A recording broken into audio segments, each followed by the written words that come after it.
Hello बच्चों, कैसे हो? आजकल बहुत पढ़ाई कर रहे हो, बहुत काम कर रहे हो, बहुत वर्क कर रहे हो। तो मैंने सोचा इसी आप जो वर्क कर रहे हो इसी को हम देख लेते हैं कि साइंस क्या कहती है, फिजिक्स के अकॉर्डिंग वर्क क्या होता है। इसीलिए आज हम आपके सामने लेकर आए हैं एक नया टॉपिक, वर्क एंड एनर्जी। तो चलिए स्टार्ट करते हैं। मैं हूं बाबूलाल और आज हमारा प्यारा सा टॉपिक है वर्क एंड एनर्जी। स्टार्ट करते हैं। देखिए वर्क क्या होता है। आप पढ़ाई करते हो, रात दिन खूब मेहनत करते हो। आप कहते हो कि मैं बहुत काम कर रहा हूँ। गांव में जैसे जनरली किसान खेतों में काम करता है, वर्क करता है। हम कहीं जाते हैं, स्कूल जाते हैं, तो हम क्या करते हैं? वर्क करते हैं। हमारा डेली का रूटीन है स्कूल जाना, वापस आना, वहाँ पर पढ़ाई करना, होमवर्क करना। ये सब क्या है? वर्क है। इसीलिए ये जो वर्क है इसको डिफाइन करने की ज़रूरत है। अब देखिए, आप जैसे मार्केट गए, आपने बहुत सारा सामान खरीदा, उसको घर पे लेके आए और आप कहते हो कि मैं तो आज बहुत काम किया, थक गया हूँ। गांव में या शहरों में जैसे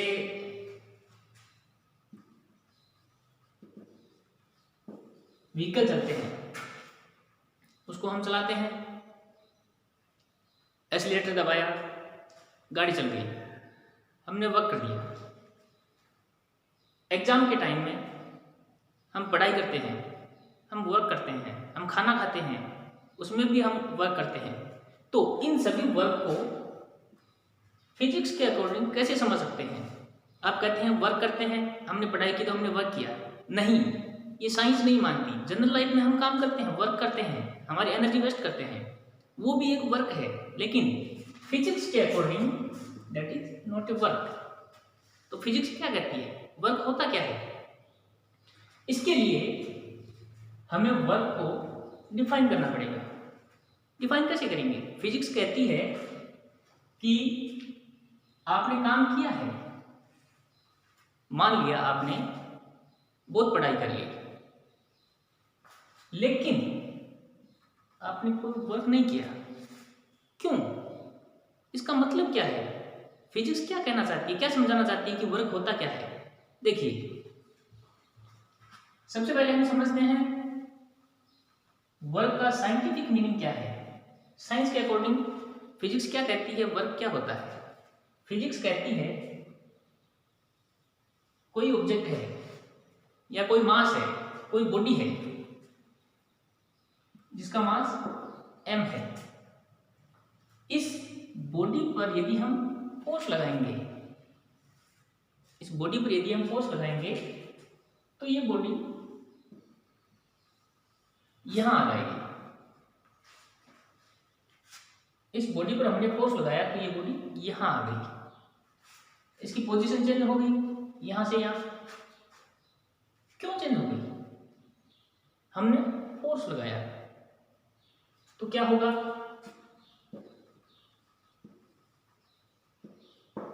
वर्क डन। ये कहती है हमारी फिजिक्स की ये होगा वर्क डन। अब आप कहोगे कि साहब हमने तो फोर्स लगाया, आपने फोर्स लगाया किसी दीवार पर, ये सपोज कोई वॉल है, वॉल, इस पर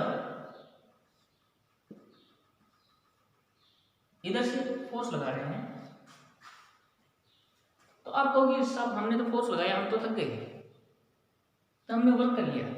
नो, इसमें आपने फोर्स लगाया, ये कॉन्सेप्ट ठीक है, बट इस फोर्स के साथ साथ इसकी पोजीशन भी चेंज होनी चाहिए। मीन्स इसमें कुछ ना कुछ डिस्प्लेसमेंट होना चाहिए, तब फिजिक्स मानती है कि आपने वर्क किया। ये होता है इसका साइंटिफिक मीनिंग। जो हमने वर्क किया है, जो हम वर्क कर रहे हैं, काम कर रहे हैं, इसका साइंटिफिक मीनिंग क्या है?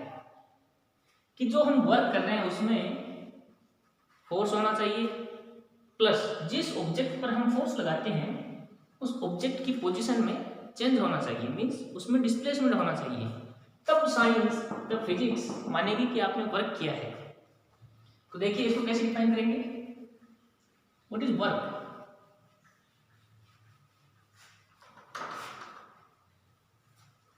What is work. Okay,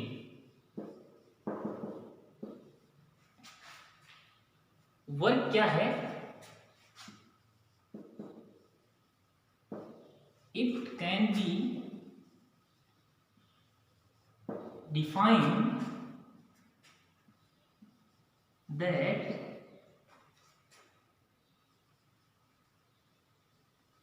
change in position of object by applying force. It can be defined that a change in position of any object by applying force means इसमें कुछ ना कुछ डिस्प्लेसमेंट होगा force लगाने पर, तभी फिजिक्स मानेगी कि इसको वर्क कहा जा सकता है, आपने वर्क किया है। Okay, so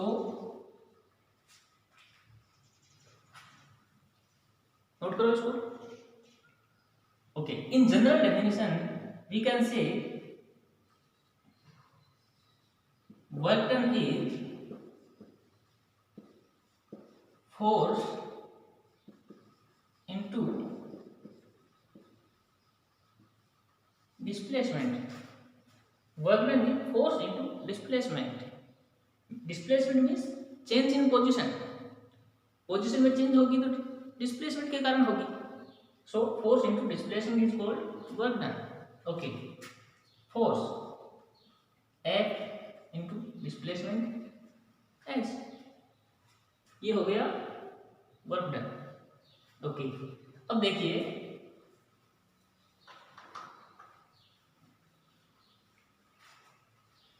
work done force into displacement. Okay, force क्या होता है? फोर्स क्या है? Mass into acceleration. फोर्स की यूनिट क्या है? Unit Newton. ओके, अब इस फोर्स को किसी ऑब्जेक्ट पर अप्लाई किया तो उसमें डिस्प्लेसमेंट आ गया। ओके, डिस्प्लेसमेंट एस, इसकी यूनिट क्या है? मीटर। ओके, अब वर्क डन क्या हो गया?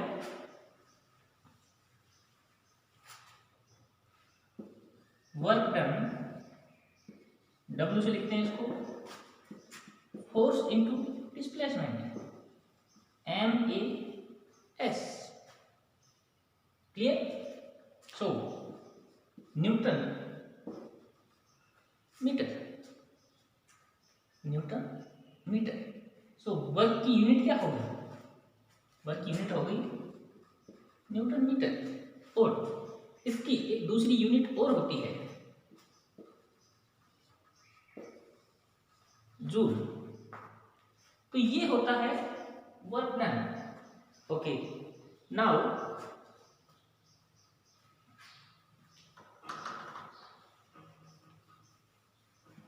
ये जो हमारे पास वर्क डन है,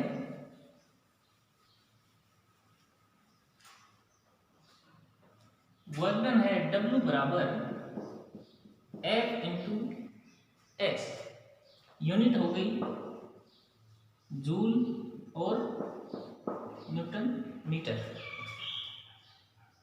ओके, यदि मैं कहता हूं कि 10 kg मास का कोई ऑब्जेक्ट है, 10 kg मास का कोई ऑब्जेक्ट है जिस पर हमने 10 न्यूटन का फोर्स लगाया। किसी पोजीशन A पर कोई मास है 10 kg का जिस पर हमने 10 न्यूटन का फोर्स लगाया। अब ये ऑब्जेक्ट फोर्स लगाने पर A पोजीशन से B पोजीशन पर आ गया, 2 मीटर डिस्प्लेस हो गया। तो हमें कोई पूछ ले कि हमने जो फोर्स लगाया उससे कितना वर्क डन हुआ, फोर्स इंटू डिस्प्लेसमेंट, फोर्स है 10 newton into displacement 2 metre 20 newton metre और 20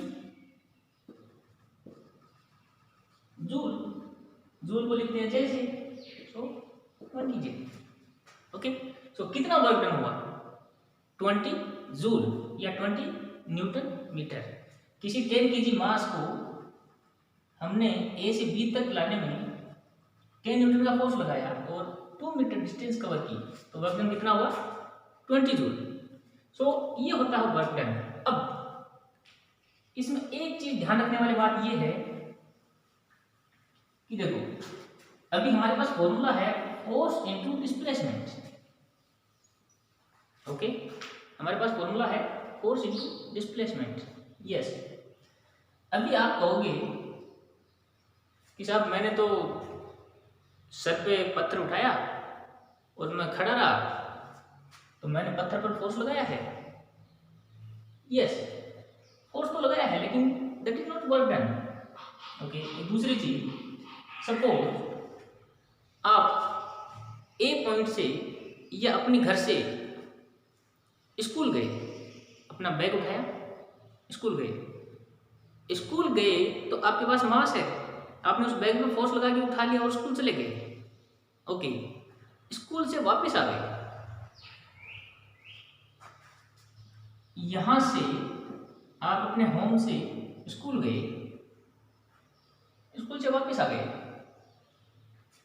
और आप कहते हैं साहब मैं तो थक गया, मैंने आज बहुत वर्क डन किया, इतना भार था बैग में, बुक्स का इतना भार था, मैं तो थक गया, मैंने बहुत काम कर लिया। नो, आप ए पोजीशन से वापस ए पर आ गए, ये डिस्प्लेसमेंट तो फेल हो गया। Because what is displacement? Displacement is shortest distance between two point from A to B. What is minimum distance? That is called displacement. So आप A पोजीशन से चले, वापस A पर आ गए, then displacement as a 0। इसका मतलब आपने कोई काम नहीं किया। So ध्यान रखने की बात यह है कि ये डिस्टेंस नहीं है, डिस्प्लेसमेंट है, तो force into displacement is called work done. Okay, displacement कब होगा? इनिशियल एंड फाइनल पॉइंट यदि कोइंसाइड कर रहे हैं, initial point and final point same है, then S is 0 and work done is 0। So clear, यहां पर फोर्स इनटू डिस्प्लेसमेंट होगा। कांस्टेंट फोर्स से हम किसी ऑब्जेक्ट पर पोजीशन में चेंज कर दें, देन हम कह सकते हैं work done. So work is joule. अभी हमने एक न्यूमेरिकल किया है, एक दूसरा न्यूमेरिकल आप करो।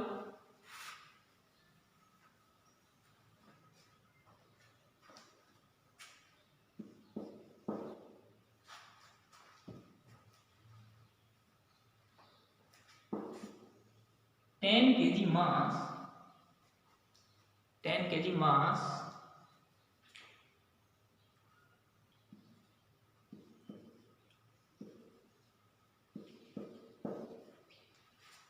या कोई गाड़ी है जिसका मास है 10 kg, वो एक्सीलरेट कर रही है 10 मीटर पर सेकंड की स्पीड, 10 मीटर पर सेकंड से एक्सीलरेट कर रही है। ओके, अब 15 मीटर जब वो गाड़ी चली तो कितना वर्क डन हुआ? हमने किसी 10 kg मास की गाड़ी को धक्का मारा तो उसमें एक्सीलरेशन जनरेट हुआ 10 मीटर पर सेकंड स्क्वायर और 15 मीटर तक चली, तो कितना वर्क डन हुआ? वर्क डन का फॉर्मूला होता है F इंटू एस। हमारे पास क्या है? Mass, acceleration and displacement. So M A S, M कितना है 10 kg, 10 kg इंटू ए कितना है 10 metre per second square into s displacement 15 metre. इसको कैलकुलेट करो।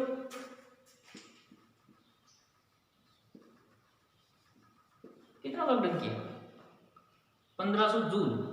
सो यदि आपको मास एक्सेलरेशन और डिस्प्लेसमेंट दे रखा है then by this formula we can calculate how much work is done.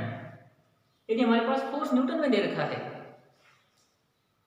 Force Newton suppose आपको दे दिया 10 न्यूटन फोर्स लगाने पर 5 मीटर डिस्प्लेसमेंट हुआ किसी ऑब्जेक्ट में, तो वर्क डन कितना force into displacement 10 into 5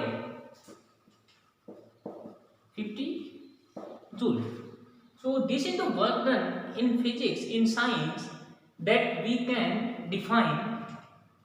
The conditions are there should be a constant force, and when we apply force, then there must be the change in position, or there must be a displacement in the object.